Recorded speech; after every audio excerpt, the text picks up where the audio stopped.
Cosa Vostra. Le e-commerce, c'est une part de business qui est en croissance, évidemment, portée par la situation qu'on connaît. Elle est au centre en fait d'une stratégie omnicanal. Il est impensable aujourd'hui de ne pas avoir d'e-commerce pour une marque de luxe. C'est intéressant parce qu'il y a 15 ans, on se posait encore les questions de savoir est-ce que c'était véritablement pertinent. Aujourd'hui, je pense qu'on a un no-brainer, comme on appelle ça. C'est évidemment au cœur des attentes des plus jeunes générations. Aujourd'hui, on n'a pas une interaction, en tout cas une vente qui se conclut auprès des millennials et des Gen Z sans avoir eu une interaction digitale. Donc, le canal e-commerce est absolument fondamental. Et notre objectif, c'est d'offrir l'expérience ou les choix d'achat qui soient les plus opportuns pour nos clients à travers l'assortiment notamment qui est offert sur nos sites, mais aussi chez nos partenaires.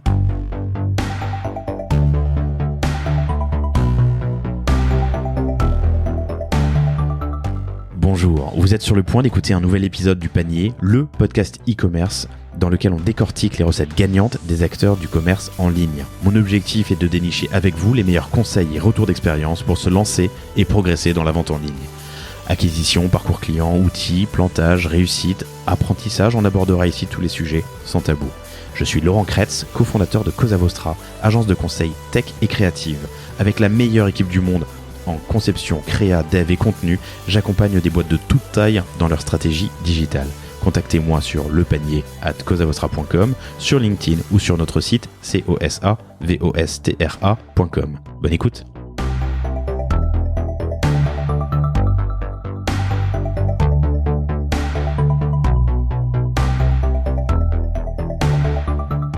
Bonjour à tous, je suis très heureux de vous retrouver aujourd'hui pour ce nouvel épisode du Panier avec Philippe Meyer, qui est, je vais le dire en anglais, Group Client Marketing Director pour le groupe Richemont, un grand groupe de luxe qu'on va vous peindre et vous décrire dans quelques instants.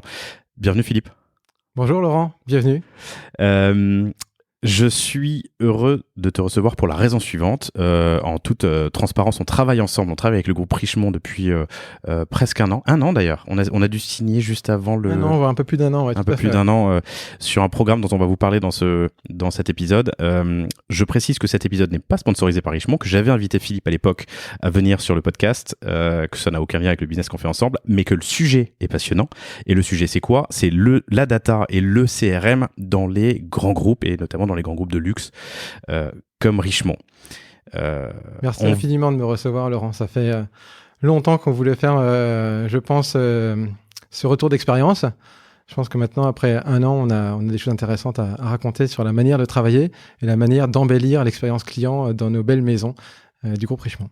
Alors, il y a plein d'enjeux dans ton métier, dans vos métiers, du luxe, du CRM et de la data. C'est un groupe qui a une trentaine, vingtaine, cinquantaine de marques. On a un peu plus d'une vingtaine de marques pour un peu plus de 30 000 employés. C'est assez incroyable. Et donc, Richemont est en centrale, c'est le groupe. Et on va parler de ta place et de ton rôle en tant que directeur du client marketing dans le groupe. On va parler de la genèse du projet. Quand je dis genèse du projet, c'est quoi ? C'est la gestion de la donnée client dans le secteur du luxe. On va parler d'omnicanal, de faire sauter les barrières, de faire cohabiter et converger, c'est ton terme d'ailleurs, les élans dans un groupe. Tu l'as dit, plus de 30 000 personnes. On peut converger les expériences et les élans, tout à fait. On met en synergie, on mobilise nos équipes dans les maisons, avant tout. Les équipes, dans les fonctions support, que ce soit le marketing, la technologie, la finance. On travaille tous ensemble. Et c'est ce que j'aime à dire sur ce programme. On est une équipe, une seule équipe. Et on travaille pour le but ultime qui est d'embellir l'expérience client finale dans nos magasins, sur nos sites web, chez nos détaillants. Embellir l'expérience client tout au long du parcours. On va commencer peut-être par dresser le portrait du groupe, si tu veux bien. C'est quoi Richemont ? Alors, en quelques mots, Richemont, c'est un conglomérat d'une vingtaine de maisons de luxe que vous connaissez, j'imagine tous. Cartier, Van Cleef & Arpels, Montblanc, Jaeger-LeCoultre, IWC, des maisons de mode également, avec Chloé, Dunhill, des maisons un peu moins connues, comme Purdey, en Angleterre, qui fabrique des fusils. Comment? Purdy. Purdy, ok. Une marque très ancienne, très prestigieuse de fusils de chasse. Et qui est rentrée dans le groupe il y a combien de temps? C'est une bonne question, là. Je n'ai pas la date exacte. On a d'autres aussi de marques un peu plus récentes qui ont rejoint le groupe il y a quelques années, comme Serapian, une ancienne marque de cuir milanaise, le petit Hermès milanais, si l'on peut dire. Donc de l'Amaro, mais pour le client final ou qui fournit d'autres marques? Alors, pour le client final. Ok. Et depuis quelques temps, des collaborations avec la création d'une start-up, celle d'Albert Elbaz, et des aventures sur le digital qui s'intensifient, notamment avec le rachat de Yux Net-a-Porter, qui est une société de distribution, et un partenariat plus récent avec Farfetch pour accélérer notre développement sur la Chine. Alors on y reviendra un peu plus tard quand on parlera justement de la convergence. J'ai le sentiment, pour avoir un peu fréquenté par mon entourage, on va dire, le monde du luxe, que quand on est dans une maison, il y a je vais pas dire un lavage de cerveau, mais il y a vraiment un storytelling qui se met en place pour ces maisons qui sont pour certaines centenaires, et du coup des pratiques et surtout une sorte d'indépendance. Être en centrale, comme tu l'es toi dans ce groupe, il y a des enjeux et des challenges qui sont relativement importants par rapport à ça. C'est très intéressant, c'est comme dans une grande famille en fait. Chacun a sa personnalité. C'est assez drôle d'ailleurs, puisque quand vous rencontrez une personne qui travaille par exemple chez IWC, on va ressentir en fait dans sa manière d'interagir les traits caractéristiques de la marque. Et quand cette même personne va aller travailler dans une autre maison, eh ben, elle va revêtir d'autres habits. Ok. Alors ça, c'est absolument fantastique. Et donc, notre challenge au niveau du groupe, c'est de créer cette cohésion d'ensemble.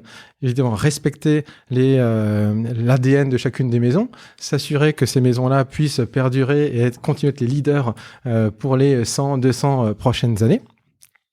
Et leur donner tous les moyens de s'épanouir. Et ça passe par quoi? Ça passe par le fait d'être les gardiens de l'ADN et ce qu'on appelle la brand equity, qui s'exprime à travers les produits, la communication, la distribution. Donc il y a autant de brand equity qu'il y a de marques de maisons dans le groupe. Tout à fait. Okay. Et ça, c'est absolument fondamental dans le groupe, d'arriver à préserver la singularité et la différenciation de chacune de nos maisons. Tout en trouvant le dénominateur commun, c'est ça, sur lequel vous pouvez travailler, converger. Je ne sais pas si c'est un dénominateur commun, en tout cas, c'est une sorte de logique de plateforme. Donc, le groupe apporte des capacités de mutualisation sur un certain nombre de choses, sur du manufacturing, sur de la finance, sur la logistique. Mais il est absolument essentiel de conserver ce qui fait la différence, à savoir à travers la créativité, et toute l'expression de la marque. Et alors c'est intéressant parce que ça va se traduire également dans nos politiques CRM, à savoir que toutes les données qu'on collecte sur nos clients, que nos clients veulent bien nous donner, ça c'est très important de faire attention au consentement du client, on va les traiter de manière différenciée pour chacune des maisons. Savoir qu'on ne va pas mélanger les données qu'on a pu collecter pour un client, pour une maison, avec les données que ce même client aurait pu donner à une autre maison. Ok, c'est super. On y reviendra un peu tout à l'heure sur les enjeux justement du programme. Le programme s'appelle Elevate. Hein, je vous donne un peu de teaser sur ce qu'on dira après. Ça fait longtemps que tu y travailles?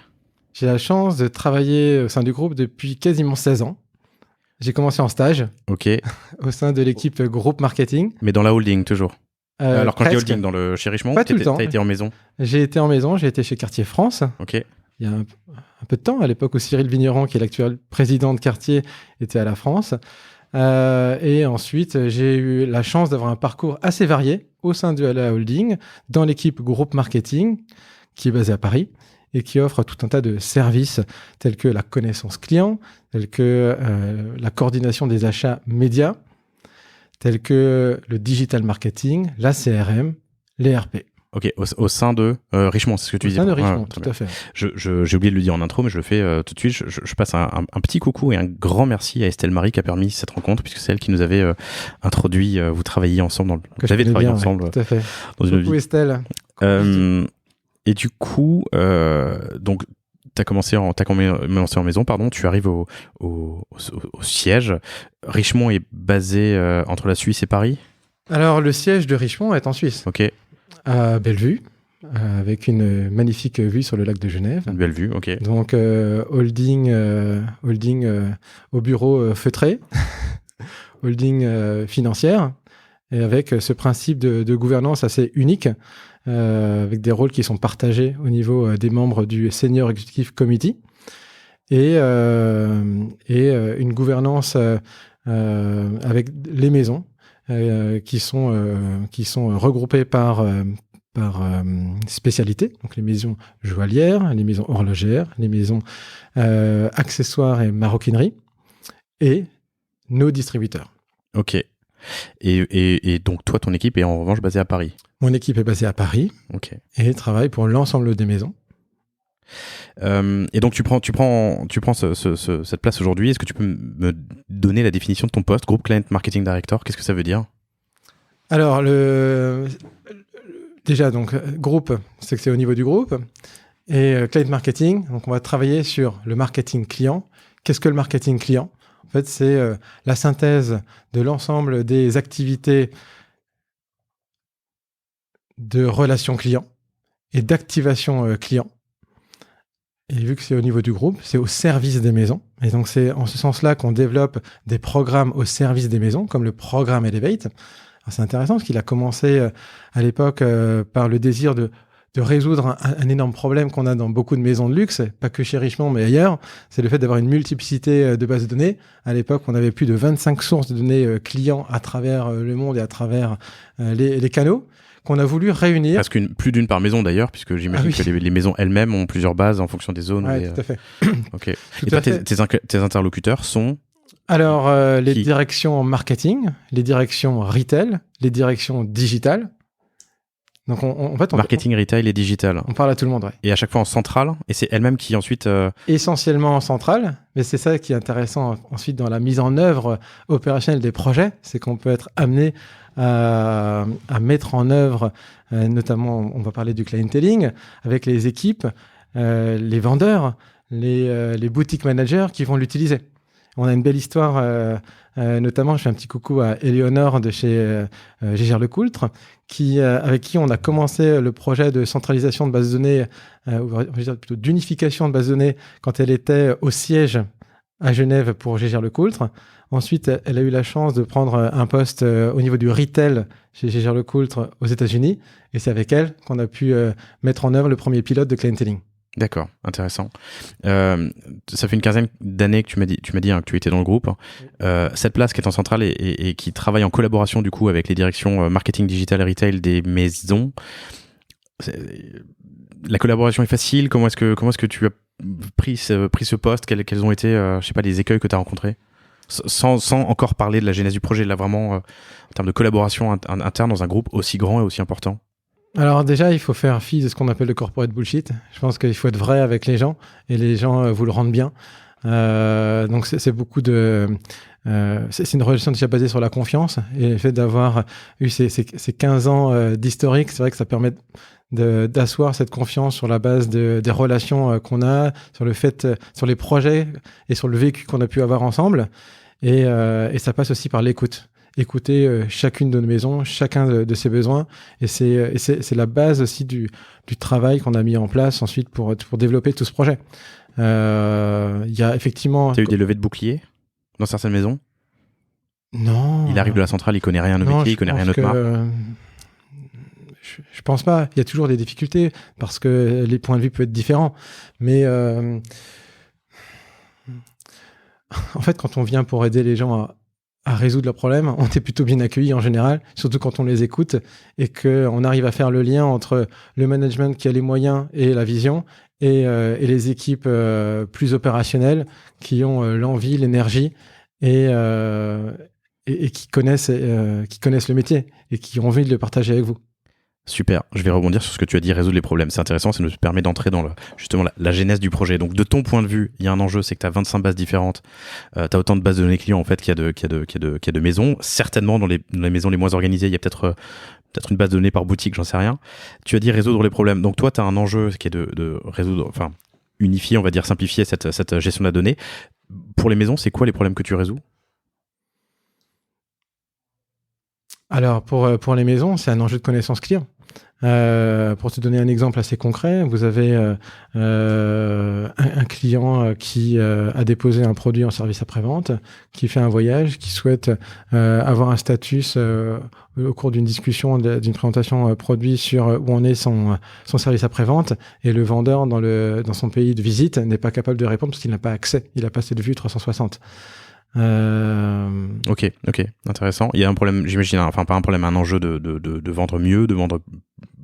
Avant tout, c'est un enjeu de service et de bien connaître ses clients, être capable de donner le meilleur niveau de service, être capable, par exemple, quand on voit qu'un client a acheté un produit il y a peut-être quelques mois, mais qui ne l'a pas encore enregistré pour pouvoir bénéficier de tous les services de suivi, d'extension de garantie, c'est de lui proposer proactivement. Et c'est en cela qu'un outil de clienteling, par exemple, va pouvoir offrir au vendeur la vue 360 de l'ensemble des transactions du client et de ses interactions avec la marque pour avoir des actions de service qui sont plus pertinentes. Super, je me note juste ça. 13 minutes 40, clienteling. On y reviendra dans 5 minutes. En termes de gestion de la donnée, du coup, je suis encore à la genèse du projet il y a un an et demi. Tu as des bases de données, on l'a dit, pas mal de bases de données. Les marques, du coup, il y a des freins, sont réfractaires à partager? C'est bien de rebondir là-dessus. En fait, les maisons étaient très demandeuses, mais il y avait plutôt un enjeu de convaincre le management qu'on soit capable de faire ça en garantissant le contrat moral qu'on a avec les clients, qui est de maintenir toutes les notions d'anonymat, de protection de la donnée personnelle. Qu'on soit en capacité à faire ça de manière compliant avec les législations dans les différents pays, qu'on soit capable de faire ça rapidement, et que ça apporte véritablement de la valeur. Et c'est vrai qu'avec l'arrivée également du Covid, un projet qui semblait essentiel, qui semblait structurant, mais pas forcément très essentiel, est devenu essentiel. Et là, on a eu une véritable accélération avec la prise de conscience commune de la valeur de cette donnée client et de l'ensemble des cas d'activation qu'on pouvait mettre en œuvre. C'est là où finalement la bascule s'est faite quasiment pendant le Covid, lors du premier confinement, où les boutiques sont fermées. Comment vous faites pour engager avec vos clients quand vous n'avez pas accès à votre ordinateur, vous n'avez pas accès à une base de données centralisée, vous n'avez pas accès aux moyens de communication avec le client? Mais d'autant plus que cette donnée, alors on peut la récupérer sur le passé, mais il faut l'enrichir aussi avec des interactions nouvelles. Ces interactions changent en mars 2020 avec la fermeture de boutique. C'est un réel enjeu. Elle change radicalement. Elle se déporte notamment sur les ambassadeurs au niveau des contact centers. Donc, énormément d'appels téléphoniques. Alors, les ambassadeurs au niveau des contact centers, dis-nous en plus. Alors, c'est les centres d'appel, ouais, mais qu'est-ce qu'on appelle les ambassadeurs? Alors, nos ambassadeurs, ce sont nos vendeurs, nos représentants de clientèle, mais au sein des centres de contact. Okay. C'est eux qui reçoivent les appels, ils reçoivent les emails, ils font aussi du community management, ils répondent au live chat qu'on peut avoir sur nos sites, etc. Mais donc, du coup, il y a eu donc on a une bascule, ouais. Effectivement, du trafic retail vers le trafic web et le téléphone. Et du coup, les employés en boutique, vous les avez rebasculés. Qu'est-ce que vous avez fait des employés en boutique? Pardon, c'est une question un peu annexe, mais... Ils ont tous subi les mêmes contraintes que par ailleurs. Ils ont été pour la plupart en chômage partiel. Ok. Voilà. Et ça, c'est véritablement la chose à éviter pour le futur. Et comment est-ce qu'on l'évite? En leur donnant l'ensemble des outils modernes, leur permettant d'interagir avec les clients. C'est là où finalement, on voit poindre cette convergence entre l'univers du retail et l'univers du digital. Et on peut mettre la partie contact center dans le digital. On va demain demander aux équipes de vente, d'ailleurs on le fait aujourd'hui, d'équipes de vente retail, de pouvoir faire des actions de type le click and collect évidemment, les ship from store, l'achat online depuis la boutique. Et par ailleurs, on va demander aux ambassadeurs d'animer un portefeuille de clients comme est capable de le faire un vendeur en boutique. Un vendeur en boutique. Donc, on a une belle convergence des métiers et on va donner les outils qui permettent de le faire. Alors, je t'ai posé des questions sur les maisons actuelles, mais tu l'as dit un peu en introduction. Richemont, c'est un groupe de distribution en partie, enfin qui marche en augmentant sa distribution et ses partenariats. Oui, pardon, c'est mal formulé. Un groupe de création. C'est un groupe de création, pardon. Mais ils ont créé de beaux produits et ensuite les distribuent, soit en propre, soit à travers des partenaires. Alors, ma question, en fait, mal formulée, mais m'a amené à cela. Il y a des nouveaux partenaires ou des partenaires récents dans la distribution. Est-ce que tu arrives à les onboarder aussi dans ce tableau? Qu'est-ce que tu entends par partenaire récent?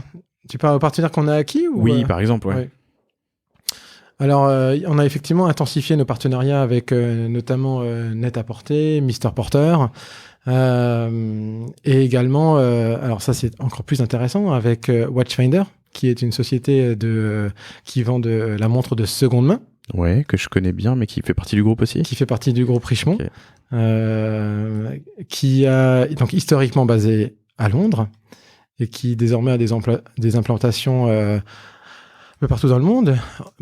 À Paris, rue Boissy d'Anglas, vous avez une belle boutique Watchfinder depuis quelques mois où vous pouvez acheter des montres d'occasion de toutes les marques, pas exclusivement forcément du groupe Richemont. Ouais. Exactement. Et les synergies qu'on a mis en place avec Watchfinder permettent à tout un chacun qui possède une montre ancienne de la troquer contre un crédit pour acheter une montre neuve dans nos maisons ou contre une autre montre d'occasion chez Watchfinder. Je peux faire un focus là-dessus? Ça me semble... Donc, si j'ai bien compris, je vais chez Watchfinder, j'ai une belle vieille... je sais pas quelle marque on peut citer qui ne soit pas du groupe, mais bref, je la donne... Une Rolex. Une Rolex. Tout le monde tout le monde connaît, et puis tout le monde... Enfin, pardon. Je vais pas plus loin dans ma phrase. Donc, j'apporte ma montre d'occasion, on va dire. Je récupère un sorte de bon d'achat. Une estimation. Une estimation. Fait, et je peux aller le dépenser dans n'importe quelle maison du groupe. Dans certaines des maisons horlogères, j'imagine. Qui le permettent aujourd'hui, tout à fait. Okay. Ouais. Ça a dû être... Vas-y, pardon. Oui, sur le principe, c'est exactement ça. Tu peux tout à fait te rendre, par exemple, dans la boutique IWC avec ta montre qui ne te plaît plus et obtenir une estimation par l'intermédiaire de l'équipe de vente IWC. Qui sera en interaction avec Watchfinder, j'imagine. Exactement. Okay, super. Exactement. Pour parler encore peut-être qu'on peut juste compléter l'élément sur Watchfinder, parce que au-delà de pouvoir te permettre de faire du trading, c'est comme ça qu'on appelle ça, Watchfinder te propose ce qu'on appelle le Certified Pre-Owned. Et ça, c'est excellent. C'est un service qui te garantit le bon fonctionnement de ta montre. Donc, la montre que tu vas acheter, donc la montre qu'on aura acquise, on va totalement la réviser et on va la certifier. Et nos horlogers chez Watchfinder sont certifiés sur les techniques de maintenance de nos maisons, mais aussi des autres maisons de la place. Alors, on va faire une grande parenthèse dans ce cas, si tu m'emmènes sur ce terrain, mais c'est un sujet qui est hyper intéressant, la certification horlogère. Il y a des initiatives par pas mal de startups, on en a croisé quelques-unes sur notre route chez Cosa Vostra, mais de certification dans la blockchain, de certificats du coup de montres. Est-ce que c'est des projets que... c'est des projets qui sont déjà en vie chez Richemont. Ok. Chez toutes les marques, chez certaines marques. Déjà, on a des maisons qui sont en pilote. On a notamment Vacheron Constantin qui est en pilote avec Ariane. Donc, si tu pensais à eux... Non, mais... oui. Et qui te permet d'avoir un certificat numérique pour ta montre. Au moment de l'achat d'une montre neuve, au moment de l'entretien d'une montre ou du rachat d'une montre... Aujourd'hui, on l'a sur la collection les collectionneurs. Donc, c'est des montres anciennes pour lesquelles on va émettre un certificat numérique et qui va te permettre d'avoir une accessibilité à des informations sur le pédigré de ta montre, sur les maintenances qui ont été réalisées sur ta montre. Et ce certificat, tu peux demain le donner, le CD. Le CD, tout à fait. Ouais. Dans la blockchain. Exactement. Dans une blockchain propriétaire. Alors peut-être qu'on est trop loin dans le détail. En partenariat avec Ariane. Ouais. Hyper intéressant parce que ça enrichit, et c'est là que peut-être on peut boucler la boucle, ça enrichit la donnée client. Ça peut en tout cas enrichir. Déjà, l'information qu'on a sur le produit. Ce qui est intéressant, en fait, c'est voir la combinaison entre la personne et le produit. Ce qu'on appelle le People and Product UniID.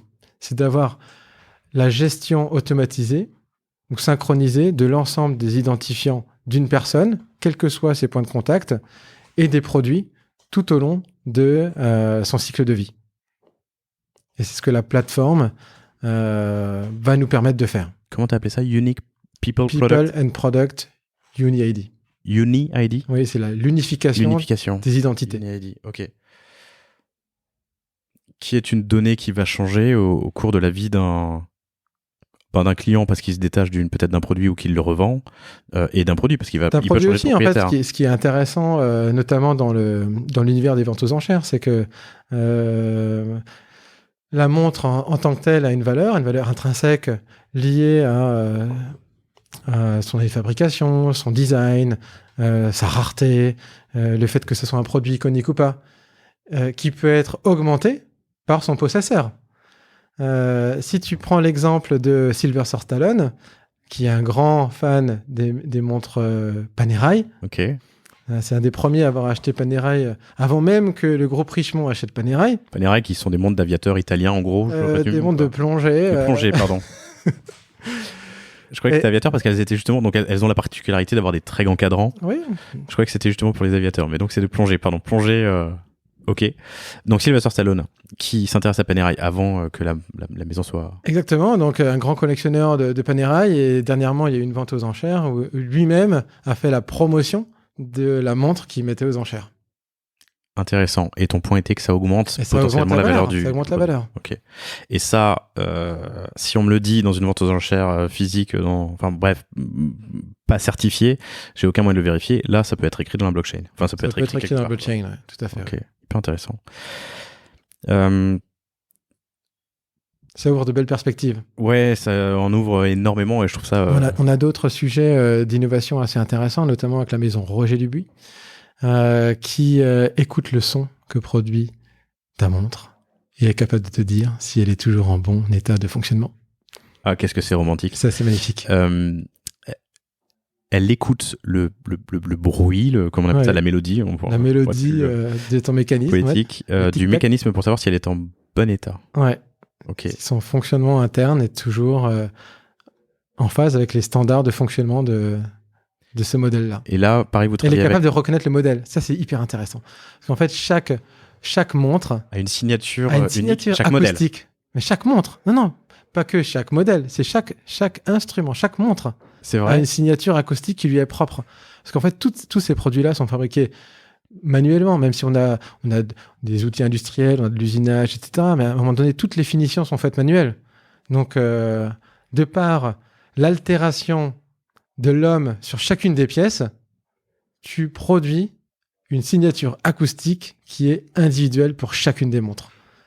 Ça, c'est en test ou ça existe? Ah non, ça existe. Ça existe. Ça a été présenté à Vivatech il y a déjà 2 ans. Ok, j'avais raté cette start-up ou cette news. Et ça, c'est une start-up ou c'est en interne? C'est un partenariat qu'on a développé avec une start-up qui nous permet de réaliser ces écoutes-là. C'est passionnant. J'y avais jamais pensé. C'est un peu comme quand on arrive à faire des études balistiques sur le... Oui, c'est ça. Ensuite, tu ouvres tout un tas d'opportunités sur tout ce qui est maintenance prédictive de tes montres. Dis-moi en plus. Si tu es capable d'écouter ta montre à l'instant T pour savoir si elle fonctionne ou pas, si tu l'écoutes régulièrement, et tu peux voir quelle est la déviation en fait, de l'usure dans le temps, et donc tu peux en prédire des moments ou des points de rupture. Je trouve ça passionnant. Le certificat dans la blockchain, écouter la musique, la mélodie d'une tocante pour savoir, qui est unique. Ce qui manque encore, c'est les NFT. Alors. Mais là, peut-être que je peux tendre une perche à mon management en disant, tiens, il va falloir qu'on crée des... Tu peux nous dire ce que ce sont les NFT? Ce sont des non-fungible tokens. Donc des tokens uniques, en fait, qu'on enregistre dans la blockchain. Les tokens, c'est on va dire une suite de caractères qui est unique, mais qui peut être répliquée. Là, les non-fungible tokens, les NFT. Si on ouvre cette porte, il va falloir qu'on aille un tout petit peu plus loin, mais on a le temps. On peut prendre un peu plus de temps, oui. On n'a pas encore parlé du programme. Donc, les NFT, on en parle depuis quelques années, mais beaucoup depuis... pas quelques années, mais en tout cas beaucoup depuis quelques mois. Permettre de rendre unique une œuvre digitale potentiellement, enfin c'est comme ça en tout cas qu'on le fait jusqu'à présent. Ce qui a fait beaucoup de bruit ces derniers temps, il y a deux choses qui ont fait beaucoup de bruit ces derniers temps, c'est Jack Dorsey, le fondateur de Twitter, qui a vendu la possession de son premier tweet où il disait Just setting up my Twitter. Et du coup ce tweet est transformé en suite de caractères et enregistré dans la blockchain en tant que non-fungible token, NFT, et il a été vendu, ou il est en train d'être vendu, je crois, il y a des enchères dessus. Il y a un autre truc qui a fait du bruit, c'est la NBA qui a vendu pour $280 millions en tout des top shots, donc des coups gagnants, on va dire, de son histoire en vidéo. Et du coup, la possession digitale de ces moments de vidéo appartiennent à ceux qui les ont achetés. Exactement. Bien que ces moments peuvent être dupliqués sur l'ordinateur ou téléchargés quand on regarde une vidéo. C'est intéressant. Comment est-ce que ça pourrait s'appliquer chez Richemont, les NFT? Qu'est-ce qu'on pourrait faire des NFT? Alors là, c'est un peu... t'es un peu dans l'aventure fantastique. Je pense qu'il est trop tôt. Je pense que si nos maisons sont là depuis tant d'années, c'est qu'elles proposent aussi des choses qui sont véritables, qui sont tangibles. Et c'est ce qui a pu se vérifier pendant cette crise du Covid. Malgré tout, tout à chacun a besoin d'exprimer son amour, a besoin d'exprimer son attachement aux autres, à quelqu'un en particulier, a besoin de signes distinctifs de son succès. Et quelle meilleure ou quelle plus belle manière que de le faire avec des produits du groupe Richemont. Évidemment. Allez, on ferme cette parenthèse et je reviens en plein dans le mille sur le cœur de notre sujet. C'est quoi le clienteling? C'est quoi le clienteling? Alors, on parle de concept ou on parle de produit? Je pense qu'on va parler de choses très pragmatiques. Finalement, c'est ça qui fait avancer le business au quotidien. Ce qu'on appelle clienteling chez Richemont, c'est tout simplement une application qui permet à chaque personne en relation avec nos clients, un vendeur ou un ambassadeur, de pouvoir consulter tout le temps, quand il veut, quand il en a besoin, la fiche d'un client. Donc, qui il est, quels sont où est-ce qu'il habite, quelles sont ses préférences de contact, quel est son historique d'interaction avec la marque, est-ce qu'il a mis des produits dans sa wishlist digitale, ou est-ce qu'on a mis un produit pour lui dans sa wishlist lors d'un précédent passage en boutique, et d'avoir une connaissance augmentée de la personne qu'il a en face de lui. À chaque fois qu'il a un toucher avec la marque, que ce soit en boutique, au téléphone, Exactement. Il y a des ambassadeurs, ok. Et ça, c'est magique parce que tout est dans un seul et même endroit. Dans cette application de clienteling, on a la vue du client, on a les opportunités de contact, peut-être qu'on pourra y revenir, ça c'est hyper intéressant. On a évidemment les produits, avec le catalogue des produits et tous les détails et toute la bibliothèque d'images dont on a besoin pour pouvoir échanger avec le client. Et on a ces indicateurs de performance. Parce qu'au final, on a besoin de savoir combien on va toucher à la fin du mois. Les indicateurs de performance pour le vendeur, exactement, ou la boutique, exactement. Ok. Alors c'est intéressant parce que les catalogues digitaux, c'est pas quelque chose de nouveau. Nous, on a travaillé dans le passé avec d'autres groupes de luxe sur la mise en place de tels catalogues. Là où ça va plus loin, c'est que tu vas unifier les bases pour essayer d'avoir un historique de tes interactions clients. Alors, sur la partie base de données, oui, on va pouvoir savoir effectivement et retrouver les produits qui ont été achetés ou reçus. Hein. On peut tout simplement avoir un profil client parce qu'on a reçu un produit. On n'est pas obligé d'avoir été acheteur. Ouais, tout à fait. Non, le catalogue, il est présent dans l'application pour réduire le chemin et l'effort pour le vendeur pour aller identifier la bonne image à partager avec le client. Parce que ton application de clienteling, elle va te servir comme outil de communication. Tu vas avoir les préférences qui sont directement disponibles pour envoyer un SMS, faire un appel, communiquer par WeChat. Dans certaines pour la zones. Chine, exactement. Etc. C'est une application Déjà, quelle est la forme C'est une application sur iOS. Alors, ce qui est intéressant, c'est qu'on a plusieurs produits. On a des maisons qui ont développé leurs propres produits. On pourra, si tu veux, discuter du mode d'organisation qui nous permet d'avoir cette logique produit au sein du groupe. On a une application donc, pour les maisons du groupe à l'international. On a 2 autres maisons qui ont leurs propres applications. Et on a un système d'application qui est spécifique pour la Chine. Pourquoi ? Parce qu'en Chine, on a un écosystème qui est à part. En Chine, on utilise WeChat at Work. C'est comme si on utilisait Facebook at Work, à part que... Ou Slack ici. Slack, c'est pas aussi bien développé chez nous que là-bas. Donc là-bas, on utilise WeChat at Work et on a ce qu'on appelle un mini-programme qui te permet d'avoir accès à l'ensemble des services que j'ai décrits tout à l'heure. En fait, c'est exactement la même chose. Le profil du client, ses opportunités de Alors, les vente opportunités de contact, c'est quoi ? Voilà. Alors, qu'est-ce que c'est les opportunités de contact ? Souvent, quand vous avez des interactions avec les clients au cours d'une journée, tu as tout un tas de subjectivités qui rentrent dans le filtre des... Qu'est-ce que tu appelles des subjectivités ? Le fait que... des indices, des signaux faibles ? Des signaux qui te laissent penser que peut-être que ce client est plus intéressant qu'un autre, qui va acheter ou pas acheter, qu'il a telle appétence versus une autre. Qu'il aime plutôt l'or que... C'est ça, parce que tout n'est pas l'argent. explicite dans la communication que tu as avec une personne. Et au sein de l'application de clienteling, on va consolider l'ensemble des signaux. Donc, les signaux liés à ton interaction avec le client, mais aussi les signaux qui ont eu lieu, notamment à travers des interactions avec le CRC, les signaux, donc le centre de contact, avec le web. Et on va pouvoir indiquer au vendeur pour quelle raison recontacter un client, quand et pour quel produit. Donc, derrière, qu'est-ce qu'on a ? On a un algorithme de scoring qui va calculer et qui va recommander à chaque vendeur quels sont les clients à contacter, pourquoi, pour quand. Et quoi leur vendre. Il faut de l'input et de l'output dans une application comme ça. Donc moi, quand je peux la consulter, ou elle m'envoie en tout cas une alerte en me disant « Rappelle John Doe, il aime bien, je sais pas, telle montre de chez Cartier en doré avec un grand cadran. » Mais il faut de l'input, c'est-à-dire que moi, quand j'ai une interaction client, il faut que je rentre au fur et à mesure. Comment ça se passe en pratique ? Évidemment, en fait, je fais un débrief après mon entretien client. Tu peux intégrer des données complémentaires dans les notes, notamment. Ton ressenti personnel, des informations sur l'historique du client, sur évidemment avec le respect des contraintes légales qui s'imposent, mais tu peux intégrer ces éléments-là. Si le centre de contact a pris un rendez-vous pour toi, tu vas confirmer avoir eu ce rendez-vous avec le client. Donc, on a effectivement un incrément d'informations qui se fait progressivement. Après, il n'en reste pas moins que l'ensemble de la cérémonie de vente, c'est comme drivé par l'humain. L'ensemble de cérémonie de vente. Cérémonie de vente. Donc on va laisser. C'est pas luxe. Oui, c'est ça. On va laisser au vendeur toute la liberté de pouvoir contacter et d'interagir avec le client. On va lui apporter juste l'information supplémentaire dont il a besoin ou qu'il n'aurait pas eu, qu'il n'aurait pas vu pour avoir l'expérience ou pouvoir offrir la meilleure expérience avec son client.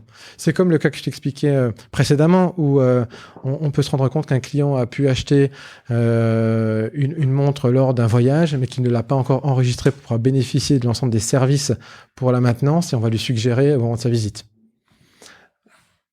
Ok. Alors, donc c'est genre pour un peu de contexte, donc tu as commencé ce projet il y a un peu plus d'un an et demi presque. C'est ça, qui s'est construit de manière assez empirique finalement, puisqu'on a commencé avec le sujet de base de données qui était un vrai problème à résoudre. Et du coup, quelle a été justement ta méthode, ton approche ?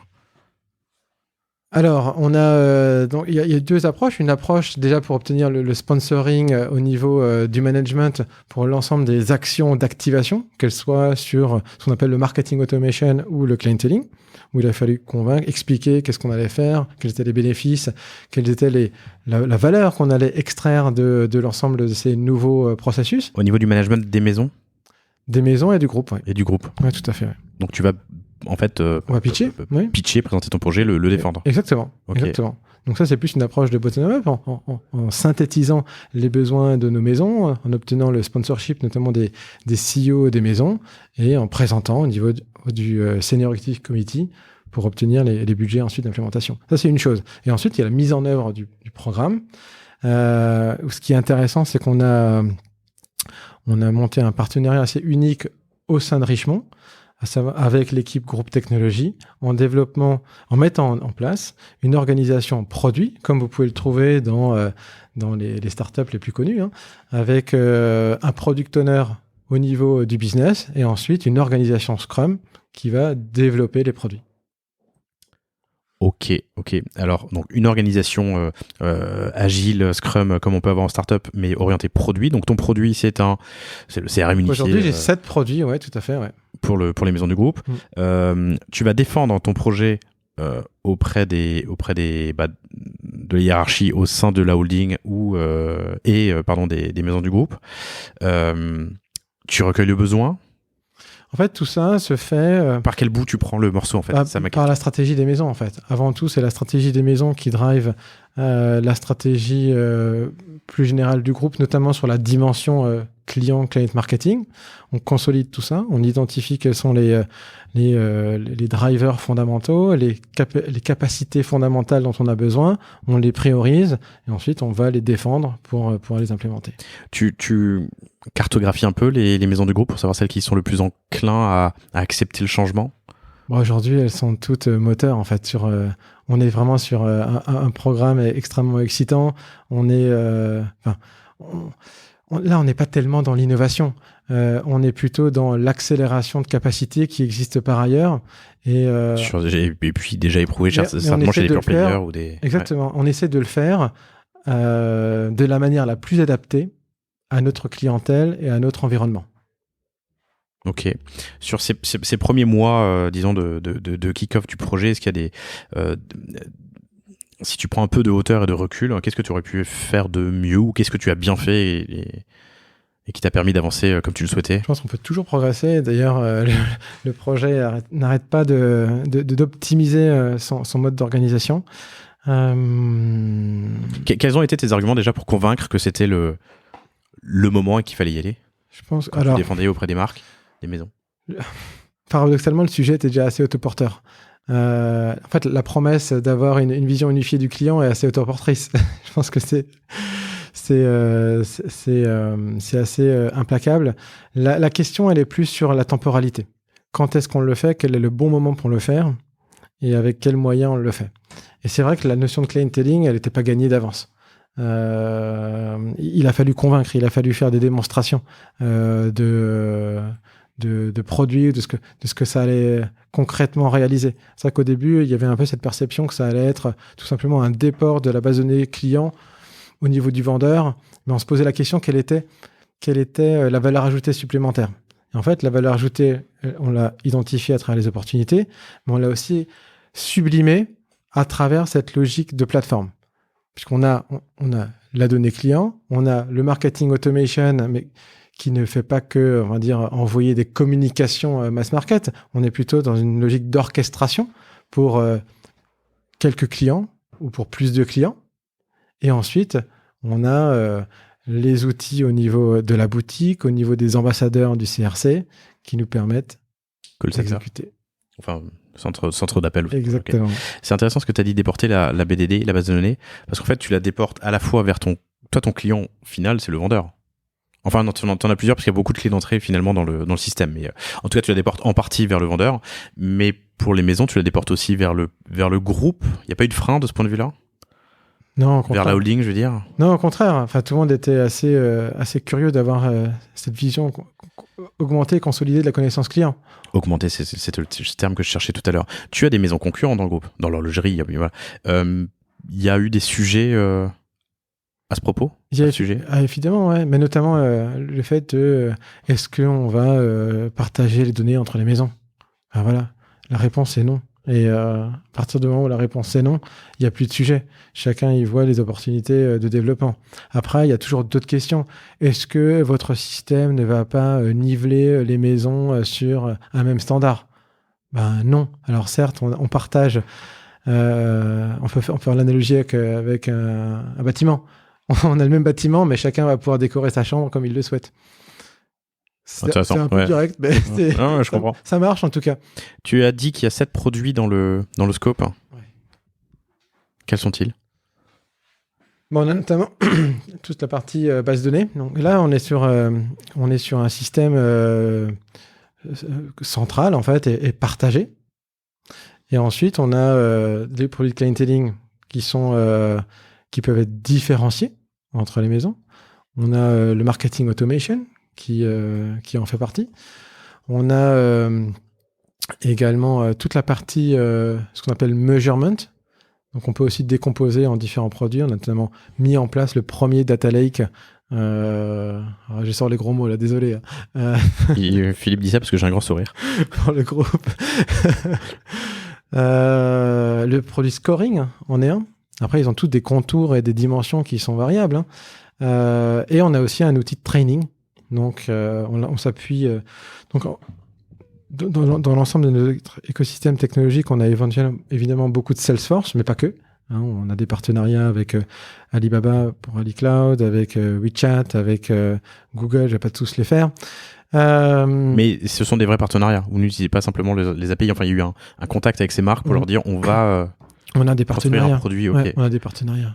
Tu dis que vous êtes organisé comme une startup, comme une boîte produit. Mais là, le fond de ma pensée est le suivant. Ça fait 7 produits importants, ça fait énormément de change, tout ça en l'espace d'un an. Vous avez les moyens, c'est formidable, mais une startup pourrait commencer par un MVP, un minimum viable product, pour ensuite itérer. Bon, c'est ce qu'on a fait. Hein. Explique-nous. C'est ce qu'on a fait. Sur la base de données client, on a mis 6 mois à sortir le premier MVP pour montrer à quoi ça ressemblait, comment ça allait marcher, comment est-ce qu'on allait pouvoir récupérer les données des 25 bases différentes. Et ça n'a pas été une mince affaire, puisqu'ensuite, ça nous a permis d'évaluer l'effort pour la mise à l'échelle. Pareil pour le clienteling, on a fait un premier MVP et maintenant, on a effectivement une feature map qui va nous permettre de couvrir l'ensemble des besoins de nos maisons. Alors, je te laisse le temps de boire et je vais poser une question très lentement. Mais je suis heureux de rentrer du coup dans cette phase du projet qui est le change et l'adoption. Est-ce que tu peux nous en dire plus ? Ça, c'est passionnant. Ça, c'est passionnant parce qu'effectivement, beaucoup y ont vu au début un projet très CRM. Et en fait, c'est un projet de transformation des métiers. Tu le disais en introduction, j'aime bien parler de convergence. On a vu l'exemple de la convergence entre le métier du retail, le métier du CRC. On a aussi beaucoup de convergence au sein des métiers du marketing. Ce qui a été déjà assez fondamental, et ça, on a eu la chance, par exemple, d'avoir un sponsorship très fort de Catherine Renier, qui est la CEO de Gilles-Lecoultre, qui a mobilisé l'ensemble de son comité de direction. Et avec elle, on a fait ce qu'on appelle un Vision Lab. On s'est réunis pendant 2 jours et on a brainstormé sur quelles étaient les attentes de ce programme-là. Sans rentrer dans le détail technique, mais effectivement, arriver à se projeter sur comment est-ce qu'on va travailler mieux ensemble demain entre les équipes e-com, le retail, etc., etc. Et ça a été assez fondateur dans la mesure où tout le monde avait une vision commune au niveau du comité de direction, qu'on a été en capacité, nous, de mobiliser leurs équipes derrière, très facilement. Ah, tu sais, il y a ce projet-là, ok, il n'y a pas de problème, je suis prêt, mes équipes sont prêtes. Et ensuite, on a déroulé avec des explications plus concrètes des produits, des démos, et toute une phase en fait de redesign de l'operating model. Ça, c'est intéressant. Parce qu'on s'est posé la question, en fait, comment sublimer l'expérience client ? Finalement, on en revient au début du sujet. On a retravaillé avec les maisons, quasiment toutes les maisons, ce qu'on appelle une expérience map. Donc, quelles sont les expériences qu'on souhaite faire vivre à nos clients ? Ensuite, on les a traduits en process et on s'est reposé la question, dans ce process-là, qui intervient comment ? Et on a défini ce qu'on appelle des journées. Et ce qu'on appelle des journées, donc c'est des séquences d'actions qui sont multicanales. On les appelle même signatures de journées, puisque chaque maison, on doit pouvoir y voir la signature de chacune des maisons. Ok. Et ensuite, dans le modèle opérationnel, on a redéfini le rôle de chacun.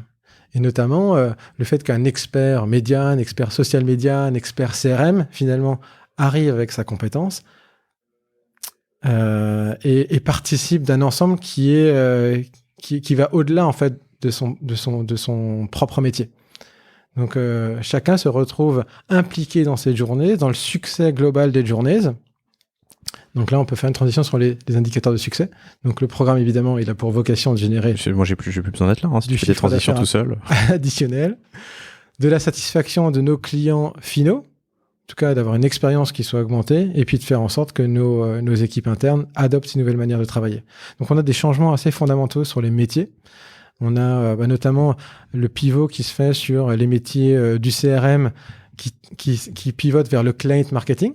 Donc avec une dimension un peu plus stratégique et puisque l'idée en fait c'est de concevoir une expérience omnicanal, quel que soit le canal, et ensuite d'appliquer l'activation avec les experts canaux. Alors, je demandais s'il y a eu des frictions au niveau du partage des bases de données, mais du coup maintenant j'ai une autre question, que j'avais déjà, mais c'est le moment de la poser, sur des frictions au niveau des ventes et du commercial justement. Si moi je suis en boutique et que je fais un débrief de mon entretien client pour qu'au final il achète sur internet ou au call center ou l'inverse, est-ce qu'il y a eu sur ce sujet-là des frictions? Du coup, l'incentive que j'ai en tant que vendeur ou en tant que directeur commercial d'une zone géographique. En fait, on est sur des frictions qui existaient déjà. Donc là, si tu veux, on n'a pas créé de nouvelles frictions. Elles sont déjà là, elles sont existantes. On a une compétition. Enfin, en tout cas, il y a la perception d'une compétition des canaux. Et j'ai le souvenir d'avoir été un peu attrapé par le col de chemise une fois dans une boutique dont je ne citerai pas le nom en disant « C'est vous, Philippe Meyer? C'est vous, le mec du digital qui allait piquer mon business ?» Qui pique nos ventes. Je dis « Non. Oui, c'est moi, mais l'idée, c'est pas de vous piquer le business. » Heureusement, c'était bien avant de commencer le programme. Et du coup, tes arguments, c'est quoi? Qu'est-ce que tu lui as répondu? Bah non, au contraire, en fait. Pour moi, il faut qu'on joue la carte de l'expérience du client au final. Peu importe que la vente ait lieu en retail, au contact center ou sur le site e-commerce. C'est un changement profond quand même. Exactement. En fait, la difficulté, c'est de le mettre en œuvre et que ce soit fair. En fait, cette notion de fairness, d'égalité au sens le plus noble du terme. Et ça, c'est quelque chose qu'on est en train de travailler. Et qu'en fait, beaucoup d'entreprises essayent de travailler, notamment avec les systèmes de compensation. Alors, j'allais y venir. Est-ce que ça induit des changements dans le système d'incentive, d'intéressement peut-être? Aujourd'hui, il y a déjà des pilotes, effectivement, de modification du système d'incentive pour faire en sorte qu'une vente qui était influencée par un vendeur en retail, une vente e-commerce influencée par un vendeur en retail soit reconnue, etc., etc.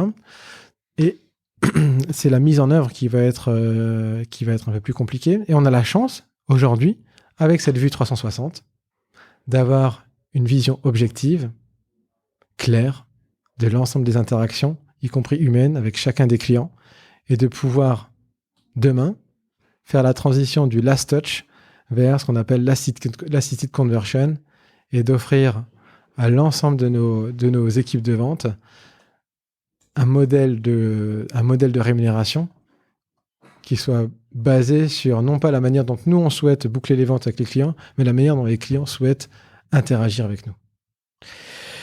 J'adore cette idée de renversement un peu de l'approche et du prisme. Tu as dit last touch versus assisted conversion. Assisted conversion. C'est intéressant parce que ça toi rejoint... qui anime le panier, alors, je pense que tu reçois souvent des experts du e-commerce, donc des experts de Google Analytics. Tu as une fonctionnalité assisted conversion dans Google Analytics. En fait, c'est exactement la même chose qu'on souhaite faire, mais sur l'omnichannel. J'allais y venir justement, c'est intéressant parce qu'en fait, on parle de... il suffit que j'en parle pour que le terme échappe, mais d'attribution de la vente comme on l'a sur les canaux digitaux. C'est exactement ça. Est-ce que ça a été du Google, puis du social, puis une visite sur le site et une vente? Toi, tu es capable de dire ça a été c'est l'objectif en tout cas, j'imagine. C'est l'objectif, oui, tout à fait. Un contact call center, une visite sur le site, puis une visite en boutique. Il y a encore quelques années, il fallait qu'on passe par des onboarders pour faire le lien entre une personne exposée sur le web, est-ce qu'elle a acheté, avec toutes les déperditions qu'on connaît. Demain, avec cette vue unique, on est capable d'avoir une réelle objectivité. Hyper intéressant. Et en plus, on peut la partager. Et elle est accessible. Elle n'est pas cachée. On n'est pas dans le fantasme. Le vendeur, il peut savoir, il peut voir. En fait, cette personne-là qui a acheté sur le CRC, je lui ai parlé il y a 2 semaines. Comment est-ce que tu mesures justement ton objectif, c'est d'embellir. Tu as dit quoi? Tu as dit ça mieux encore, de sublimer l'expérience client. Comment est-ce que tu le mesures? Alors, comment est-ce que tu essayes de le mesurer? Alors, qu'est-ce que tu as prévu pour le mesurer? Alors, mais c'est une excellente question. Aujourd'hui, on a pas mal de dispositifs, notamment au sein du groupe, qui nous permettent de mesurer ce qu'on appelle la brand equity. Et donc, c'est autant qualitatif que quantitatif. C'est quoi, en fait? C'est ta capacité à être différenciant. Et tu peux être différenciant par les produits, tu peux être différenciant par l'expérience. Donc, historiquement, on était différenciant par la nature même de nos boutiques. Dans leur de nos maisons. Oui, des boutiques de nos maisons. Des matériaux. T'achètes une quartier pour une quartier. C'est ce que tu veux dire? Non, pas tellement en fait. Enfin, oui, ça en faisait partie, mais ça c'était plus dans la notion de stature. Mais je parlais de la différenciation, le fait que par exemple l'expérience chez Cartier soit différente de l'expérience chez Van Cleef & Arpels, que les produits, que la manière d'être soit différente. Ça, c'est un des premiers facteurs qui permet à une marque d'émerger, notamment une marque naissante. Albert Elbaz, dans sa nouvelle mission avec le groupe, c'est de rendre son projet, sa factory, différenciante par rapport à ce qui se fait aujourd'hui dans l'univers de la mode. Il va travailler non pas sur des collections, mais sur des projets, des idées. Voilà, ça c'est un premier élément. Ensuite, est-ce que c'est pertinent par rapport au client? Est-ce que je suis relevant? La relevance. Ça aussi, on est capable de le mesurer en quanti et en quali, notamment en interrogeant les clients.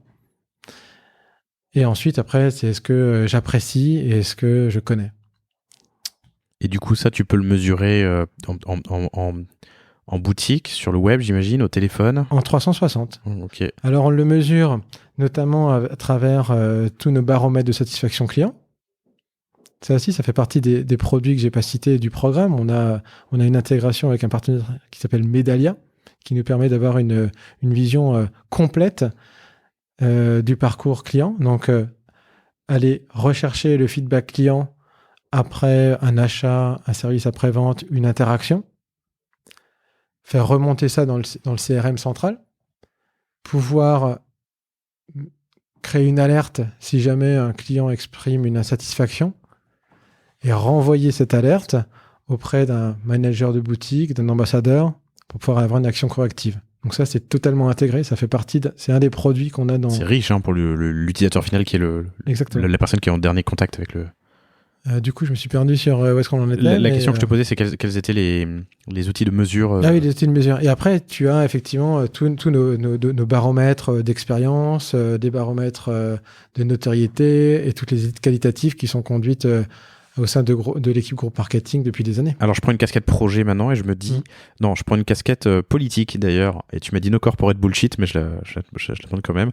C'est un projet que tu as géré, monté, mené, pardon. Est-ce que tu as pris des mesures avant? Et quel type de mesures tu as prises? Je sais pas. Ça peut être du chiffre d'affaires, de la satisfaction. Tu as des KPI de mesure aujourd'hui? Ah oui, des KPI de mesure, ouais. Est-ce que quel type de KPI ou qu'est-ce que tu as mesuré avant le projet? Alors, on a des indicateurs qui sont très précis sur ce qu'on souhaite développer comme chiffre d'affaires additionnel et qui se déclinent en acquisition et en rétention. Et donc, par exemple, on a sur des maisons le fait de vouloir augmenter le taux de rétention de 3 points. Voilà. Donc ça, c'est très mesurable, c'est très factuel. Ok. Donc ça, c'est les grands KPI. Et après, on a des indicateurs plus opérationnels. On sait que, par exemple, aujourd'hui, sur une de nos maisons, le fait d'avoir mis en place le marketing automation, on a augmenté nos taux d'ouverture de mail de 18% à quasiment 25-30%. 18% à 25-30% avec plus de personnalisation, c'est ça? Exactement. Exactement. Hyper intéressant. Je crois qu'on a fait un grand tour. Je me souviens d'une discussion qu'on a eue il y a longtemps, avant même de travailler ensemble, où tu m'avais raconté un truc et je me dis putain, ils sont cool chez Richemont. Je sais pas si j'ai le droit de le dire, mais je le dis quand même. Tu me fais un grand signe si j'ai pas le droit. Mais tu m'avais dit que vous aviez mis en place un bot Slack ou je sais pas quel outil vous utilisez en Oui, on interne, avait fait ça. qui allait interroger les stats de vente, disons, pour les, je sais pas, les vendeurs, les managers, les directors, qui pouvaient lancer une requête, disons, en base de données, en Salesforce, ou je sais pas ce que vous utilisez à l'époque, mais depuis leur interface. Ouais, c'était un proof of concept Ouais. qu'on avait fait, effectivement, pareil, pour interroger les statistiques de vente. Le problème, c'est qu'il fallait parler correctement anglais. Et je me rappelle avec un bon accent, en fait, c'est ça le truc. Et je me rappelle de la fois où... C'était vocal. Oui. Ah, j'avais pas compris, je pensais que c'était un bot, tu vois. Si tu pouvais, tu pouvais, mais la beauté de la chose, c'était d'avoir le côté vocal. Alors, on était un peu... Donne-moi les ventes du mois dernier sur l'Italie de quartier. Oh, mais c'était maintenant, il y a quand même 2 ans, un peu plus de 2 ans. Et d'ailleurs, on aurait dû attendre les technologies qui maintenant sont disponibles Sur étagère. Ouais. Et je me rappelle de la démonstration qu'on avait fait en plénière. J'avais commencé à dire donne-moi le chiffre d'affaires de telle boutique, etc. Et le truc, il comprenait pas. Donc j'ai dû demander à l'assemblée quelqu'un parle bien. Quelqu'un est anglais bon natif pour qu'elle pose la question et que ça me renvoie la bonne réponse. Lino chez Richemont, ça c'est un exemple, mais j'imagine qu'elle est appréciée, demandée, acceptée. On a des programmes assez riches d'innovation, notamment sur les produits. Par exemple, sur tout ce qui est les matériaux, ça c'est et notamment tout ce qui est lié aux nouveaux matériaux éco-responsables, le fait d'utiliser moins de plastique, moins de matière animale dans certains cas, de recycler l'or, par exemple, dans nos maisons joaillières. Quasiment la totalité de l'or qui est utilisé est issu de filières responsables, éco-responsables. Après, je suis pas le mieux placé pour donner les statistiques, mais effectivement, c'est une grande... Il y a de l'inno au sein des maisons ? Il y a de l'innovation, beaucoup, au sein des maisons. Et du coup, beaucoup de collaboration entre vous en centrale et les maisons ? Alors, je parle d'inno, pardon, pas forcément produit, mais inno sur techno, quoi. Ouais, on a un pôle innovation avec qui on travaille sur de la curation de solutions, de start-up. On a nous-mêmes d'ailleurs un partenariat avec Lafayette Plug and Play qui est désormais Plug and Play et qui offre cette ressource aux maisons, à savoir demain je souhaite améliorer mon checkout, je souhaite trouver une alternative au cuivre. Ça je me rappelle, on avait fait ce sourcing qui était assez intéressant. On dit le brief c'est dans X mois, je n'ai plus le droit de vendre de bracelets en cuir. C'était en Angleterre. Quelles sont les alternatives proposées ? Et on a lancé une recherche à travers Plug and Play pour trouver du sourcing. Super intéressant. Pour finir et ouvrir un peu, peut-être, quelle est la place du e-commerce dans le groupe, dans les maisons et les synergies qui se créent en centrale et peut-être avec le programme Elevate ? Alors, le e-commerce, c'est une part de business qui est en croissance, évidemment, portée par la situation qu'on connaît.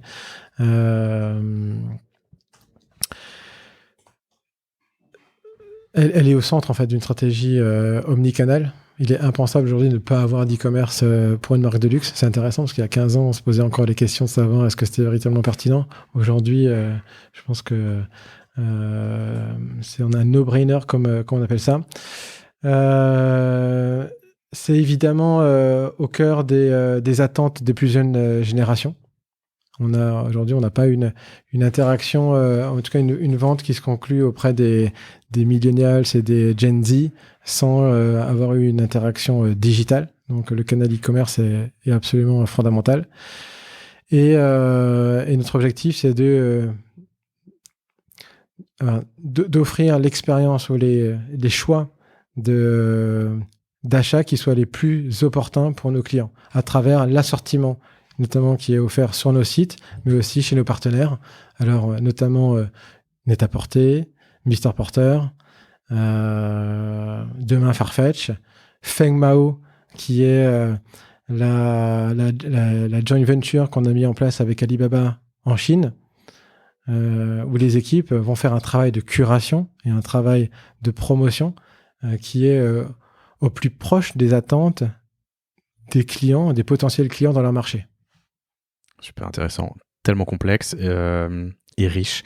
J'ai reçu récemment, et je vous recommande cet épisode, chers auditeurs, disons la directrice marketing de Alibaba France, où on parlait du développement d'Alibaba dans le monde. Et quand je dis Alibaba, c'est une trentaine de plateformes différentes qui ont chacune leur utilité propre, leur cible propre. C'est un sujet passionnant. On évoquait notamment dans le secteur du luxe l'explosion du social selling en Asie. Et, pas que, hein. Pas que, hein. mais entre autres. Ça fait... pas que en Asie, pardon, excuse-moi. Oui, non, c'est ça. Pas que en Asie. À titre d'exemple, la Maison Cartier a proposé des expériences virtuelles pendant le premier confinement pour présenter sa collection de haute joaillerie qui s'appelait Surnaturel, qui s'appelle toujours Surnaturel, avec l'objectif de présenter 80 pièces de haute joaillerie à des clients triés sur le volet depuis un plateau télé créé à cet effet dans nos bureaux parisiens. Oh, c'est incroyable ça. C'est incroyable. Surtout avec l'explosion du téléshopping qui revient, téléshopping V2. Exactement. Okay. Mais là, avec nos équipes de vente, avec nos équipes de management, etc. Quel résultat ? Excellent. Excellent. Ok. En termes de vente Non, mais excellent. Okay. De la même manière, on a un partenariat avec Hero, qui est une société qui permet de mettre en relation les utilisateurs du smartphone avec les vendeurs. Et ça permet d'offrir des expériences de partage de vidéos avec donc c'est du FaceTime entre un consommateur final et exactement. Et en fait, ça fait encore partie de cette convergence des mondes. C'est pour ça parler du e-commerce, en fait, sans parler du retail, finalement, ou parler du retail sans le e-commerce, finalement, c'est un non-sens. On doit réfléchir omnicanal, on doit réfléchir expérience client, et on doit aligner nos moyens et on doit mettre l'ensemble de ces choses-là en synergie au sein de nos équipes. Et c'est ce à quoi on travaille au quotidien avec l'ensemble de mes collègues. Philippe, c'était une super phrase de conclusion, donc je m'arrête là. Je te remercie infiniment pour ton temps. Merci Laurent, c'était un plaisir. Merci à vous tous, chers auditeurs. J'espère que cet épisode vous a plu et je vous dis à vendredi prochain. Au revoir. Salut Philippe. À bientôt, au revoir. Merci d'avoir écouté cet épisode du panier. J'espère qu'il vous a plu. Si c'est le cas, et même si ce n'est pas le cas, abonnez-vous pour ne rater aucun épisode. Parlez-en autour de vous et laissez-moi un commentaire sympathique sur Apple Podcast. C'est ce qui m'aide le plus à remonter dans les classements. N'hésitez pas non plus à le partager à chacun de vos contacts dans le business. Chaque nouvel auditeur intéressé est une victoire. Si vous avez besoin d'un accompagnement tech et créatif, que ce soit pour votre site internet, votre stratégie de contenu ou d'inbound marketing, n'hésitez pas à me contacter à l'adresse lepanier@cosavostra.com. À bientôt.